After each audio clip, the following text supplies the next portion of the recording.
के कलाम में से आज फिर हम अपनी सलाह के लिए आज फिर देखेंगे यिर्मयाह 25 बाब और उसकी 30 आयत से मैं पढ़ने लगा हूँ। 813 नंबर पेज है। आप अपने घरों में बाइबल खोला करें। जब खुदा उनका कलाम पेश किया जाता है आप लोग भी अपने अपने घरों में बैठ के बाइबल खोला करें, ताकि जब कलाम पढ़ा जाता है तो उसके बाद आपको याद हो कि कहाँ से पढ़ा गया है और क्या लिखा है यहाँ पे। और जब आप वैसे ही सुन लेते हैं तो फिर आप कई बार भूल जाते हैं। लेकिन बड़ा ज़रूरी है कि अगर आप खुदा के ज़िंदा कलाम को खोलें, अपनी बाइबल को पकड़ें और उसको खोलें, उसको पढ़ें, तो फिर आपको ज़्यादा याद होता है कि आज क्या मैसेज हुआ था। आए खुदा के ज़िंदा कलाम में से पढ़ते हैं यिर्मयाह 25 बाब और उसकी 30 आयत से।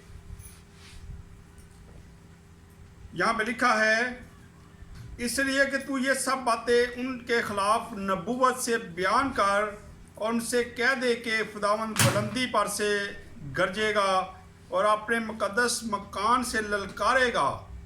वो बड़े ज़ोर शोर से अपनी चरागाह पर गरजेगा। अंगूर उतारने वालों की मानद वो ज़मीन के सब बशिंदों को ललकारेगा। खुदा के ज़िंदा कलाम का पढ़ा और सुना जाना हम सब के लिए बरकत का वसीला बने। यहाँ हम देखते हैं कि यहाँ खुदा यिर्मयाह नबी को कहता है कि तू नबूवत कर दे कि जो खुदा है वो बुलंदी से गरजेगा, वो अपने मुकद्दस मकान से ललकारेगा, वो आसमान से ललकारेगा और लोगों से बात करेगा, उनसे कलाम करेगा और उनसे बातचीत करेगा। ये ज़मीन के बशिंदों को ललकारेगा। खुदा लड़ाई के लिए, खुदा नाराज़गी का इजहार करेगा। जिस तरह आप देखते हैं कि इस वक्त खुदा ने ललकारा और लोग अभी तक सीधे नहीं हो रहे, अभी तक लोगों ने अपनी रविशें चेंज नहीं की। यहाँ पे आगे वाली आयत में लिखा है, एक गोगा ज़मीन की सरहदों तक पहुँचा है क्योंकि खुदावंद कौमों से झगड़ेगा। वो तमाम बशर को अदालत में लाएगा, वो शरीरों को तलवार के हवाला करेगा, खुदावंद फरमाता है। यहाँ हम देखते हैं कि खुदावंद फरमाता है कि एक गोगा ज़मीन की सरहदों तक पहुंचा है क्योंकि खुदावंद कौमों से झगड़ेगा। आज हर कौम से खुदा लड़ रहा है, झगड़ रहा है, क्योंकि हर कौम ने अपने कामों को बिगाड़ लिया था। चाहे मसीह हो या गैर कौम हो, तमाम लोगों ने अपने रास्ते जो थे अपने मुताबिक चुन लिए थे, ना कि वो खुदा के कलाम के मुताबिक चलते, बल्कि उन्होंने अपनी अपनी राहों को अपने अपने दिल के मुताबिक, अपने अपने जहन के मुताबिक चुन लिया था और वो उन रास्तों पे चल पड़े थे जो खुदा को पसंद नहीं है। और वह यहाँ पे लिखा है कि तमाम बशर खुदावंद तमाम बशर की अदालत में लाएगा, वो शरीरों को तलवार के हवाला करेगा, खुदावंद फरमाता है। और फिर 32 आयत में लिखा है, रब अल्फा यूं फरमाता है कि देख कौम से कौम तक बला नाजल होगी और ज़मीन की सरहदों से एक सख्त तूफान बर्पा होगा। यहाँ हम देखते हैं खुदावंद कहता है कि रब अल्फाज खुदावंद खुदा जो आसमान तक तख्त नशीन है, वो फरमाता है कि देख कौम से कौम पर बला नाजल होगी और ज़मीन की सरहदों से एक सख्त तूफान बर्पा होगा। और हम अगर देखें इस वक्त दुनिया में जो तूफान आ चुका है, ये मौत का तूफान है, ये कोरोना वायरस का तूफान है जो खुदा ने इस दुनिया में भेज दिया है।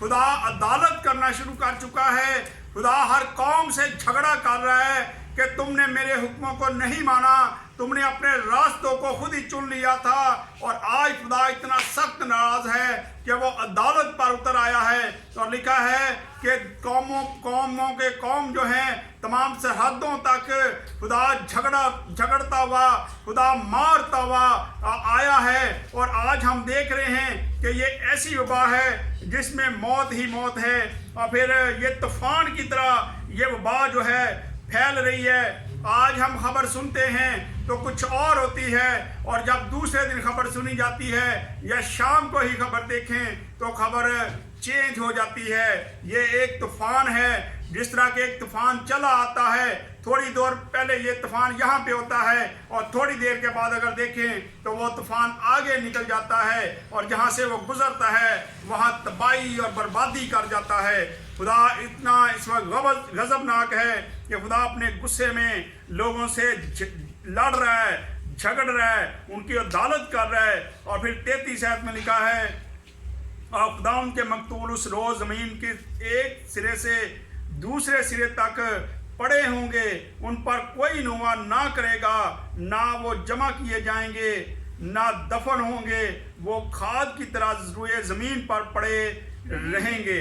अगर हम अब देखें तो ऐसा ही हो रहा है। पिछले दिनों इटली में जो लोग मर रहे थे उनको एक गाड़ी में डाल के और उस एक खड्डे में जाके उनको फेंक दिया जाता था, वो खाद की तरह गिरा दिए जाते थे, वो वहाँ पड़े रहते थे, उनको कोई दफनाने वाला नहीं था। और आज अगर कोई मर जाता है तो कई बार डॉक्टर ही नहीं बताते कि आपका पेशेंट मर गया है, बल्कि खुद ही इंतज़ामिया जो है वो दफन कर देती है और कोई उस पर रोने वाला नज़र नहीं आता। खुदा ऐसा गजबनाक हुआ है और खुदा इतना सख्त कलाम कर रहा है। और आगे अगर चलें तो फिर 34 आयत में लिखा है, ए चरवाहो, जहाँ हम खुदा के खादम जो हैं, खादमीन जो हैं, जो अपने आप को समझते हैं कि हम चरवाहे हैं, हम खुदा की भेड़ों के गला बानी कर रहे हैं, हम कलीसियाएँ चला रहे हैं, ये उनके लिए ख़ास मैसेज है, उनके लिए ख़ास ये पैगाम है। आप भी ध्यान से सुने। यहाँ पे लिखा है, और खुदावंद के 34 आयत से पढ़ेंगे, लिखा है, ए चरवाहो वबला करो और चिल्लाओ, और ए गला के सरदार तुम खुद राख में लेट जाओ, क्योंकि तुम्हारे कत्ल के अय्याम आ पहुँचे हैं। मैं तुमको चिकना चूर कर दूंगा, तुम नफीस बर्तन की तरह गिर जाओगे। खुदा फरमाता है कि जो मेरे गला की भेड़ों के गलाबान हैं, जो चरवाहे हैं, वो बबला करें, वो शोर डालें, और जो उनके सरदार हैं, उनके सरदारों का मतलब है जो पास्टर साहबान के ऊपर जो हैं, जो बिशप साहबान हैं, वो सरदार हैं, वो ऊपर हैं उनसे, उनके लिए भी यही पैगाम है। खुदावंद उनको मशवरा देता है कि ए सरदारों, ए गलाबान के सरदारों, तुम अपने आप को क्या करो, खाकसार कर लो, क्योंकि खुदा तुम्हें चिकना चूर कर देगा। जिस तरह एक नफीस बर्तन, आप नफीस बर्तन हैं और जब वो टूट जाए तो कितना दुख होता है, इसी तरह खुदा यहाँ पे फरमाता है। दोबारा से 34 आयत को पढ़ लें तो यहाँ पे लिखा है, ए चरवाहो वबला करो और चलाओ, और ए गला के सरदारों तुम खुद राग में लेट जाओ। और अभी तक हम खाकसार नहीं बने। अगर हम यहाँ पर भी खुदा मशवरा दे रहा है कि तमाम जो पास्टर साहबान हैं, तमाम जो बिशप साहबान हैं, वो खाकसार बन जाएं, वो ज़मीन पर बैठ जाएं, अपनी अपनी कलीसियाओं में मनादी करें, तौबा की मनादी करें और अपने आप को पस्त कर लें, अपनी बड़ी कुर्सियों को छोड़ दें और ज़मीन पर खाकसार होकर बैठ जाएं। खुदावंद से कहें कि खुदावंद हमने गलती की है, हमने खता की है, तू हमें माफ़ कर, ताकि ये वबा जो है ये जाती रहे। और यहाँ पे हम देखते हैं, लिखा है कि तुम क्या करो, राख में लेट जाओ, क्योंकि तुम्हारे कत्ल के अय्याम आ पहुँचे हैं। मैं तुमको चिकना चूर कर दूंगा, तुम नफीस बर्तन की तरह गिर जाओगे, और ना चरवाहों को भागने की कोई राह मिलेगी, ना गला के सरदारों को बच निकले की। यहाँ पे दोनों के लिए सख्त अल्फाज हैं, लिखा ना चरवाहों को भागने की कोई राह मिलेगी, ना गला के सरदारों को बच निकलने की कोई जगह मिलेगी। और अगर हम देखें तो आज जो पास्टर साहबान हैं वो अपनी अपनी कलीसियाओं को छोड़ चुके हैं, उनमें वो विजन नहीं कर रहे, उनको डर है, उनको खौफ है कि कहीं मेरी कलीसिया में अगर किसी को वायरस होगा तो कहीं मुझे भी न लग जाए, और वो इस तरह के काम कर रहे हैं। लेकिन खुदा कहता है कि तुम कहाँ भागोगे, तुम कहाँ दौड़ोगे, तुम कहीं दौड़ नहीं सकते। खुदा सख्त नाराज इस वक्त बात करता है। और फिर लिखा है, चरवाहा के नाला की आवाज़ और गला के सरदारों का नौआ है, क्योंकि खुदावंद ने उनकी चरागाह को बर्बाद कर दिया है। और आज अगर आप देखें तो बड़े चर्च हों, छोटे चर्च हों, तमाम जो चर्च हैं ये खुदा की ये लोगों की पनाहगाह थी, जहाँ पे लोग आते थे, यहाँ पे इबादत करते थे, यहाँ पे इबादत गाह बनी हुई थी। और ये तमाम जो हैं खुदावन ने क्या कर दी हैं, बंद कर दी हैं। दोबारा से इसको पढ़ लेते हैं।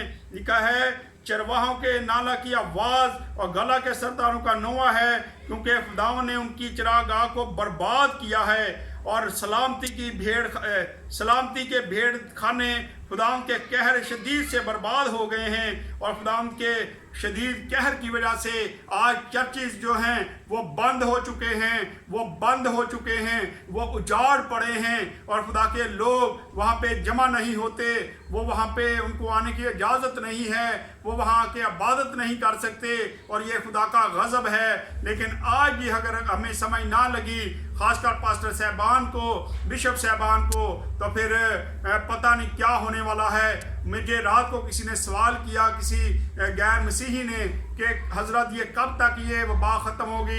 तो मैंने उन्हें कहा कि जब तक आप लोग हम सारे मिलके तौबा नहीं करेंगे, जब तक हम अपने आप को सीधे रास्ते पे नहीं लेके आएंगे, उतनी देर तक ये वबा ख़त्म होने वाली नहीं है। और हमें चाहिए कि हम अपने आस पड़ोस के लोगों को, जिससे भी आपकी जान पहचान है, अगर आपकी किसी से मुलाकात होती है और आपसे अगर कोई पूछता है तो उसे यही कहें कि जब तक हम खाकसार नहीं बनेंगे, जब तक हम खुदा के हजूर में नहीं झुकेंगे, जब तक हम अपनी गलतियों का इकरार नहीं करेंगे, उतनी देर तक ये वबा ख़त्म होने वाली नहीं है। और जब हम सब के सब नीचे बैठ जाएंगे, खुदावंद से पुकारेंगे, तो खुदावंद इस वबा को ख़त्म कर देगा।